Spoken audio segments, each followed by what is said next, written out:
The Sweet Potato Thieves is a Japanese folktale. It is not very well known in Japan. One summer night in the Edo period, two men who had been drinking heavily were staggering along a narrow path. Before long they came to a graveyard, and near the entrance lay something that looked like a rice bale. "What's that?" "It looks like a rice bale." "Go see what it is," said the other man. So the first man opened it and cried out, "Sweet potatoes!" The two shouted in delight. "Who would leave something like this here? Maybe we ought to report it to the officials. Who knows? Maybe it's a blessing from heaven. Let's split it between the two of us." "All right.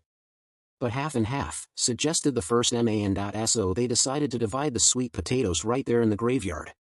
But when they both lifted the bale, they staggered and dropped 2 sweet potatoes. "Wait, I'll go pick them up." "Don't worry about it. We can get them later." In the moonlight, they sat down in the shadow of the gravestones, with the bale between them. One man took 2 sweet potatoes from the bale, put one by the other man's knees and one by his own, and said, "One for you, and one for me." Then the other man did the same, taking out 2 sweet potatoes and placing one by the other's knees and one by his own. "One for you, and one for me."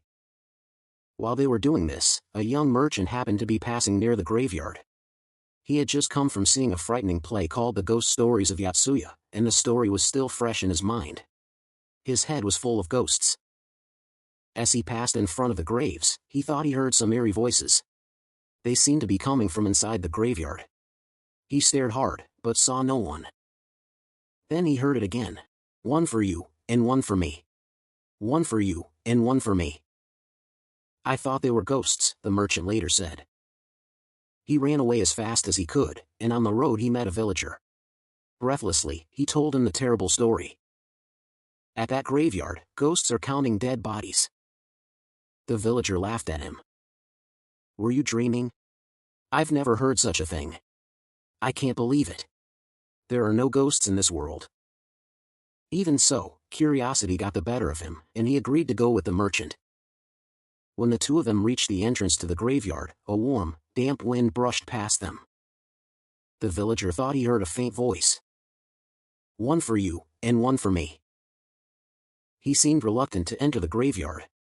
Then, this time, the voice came clearly right into his ears. "One for you, and one for me. One for you, and one for me. There are 2 more at the entrance." The villager felt a chill run down his spine. He turned to look at the merchant, whose face was even paler than before. Neither of them could utter a word. They fled at full speed, but the voice seemed to chase after them. "There are 2 more at the entrance." The end.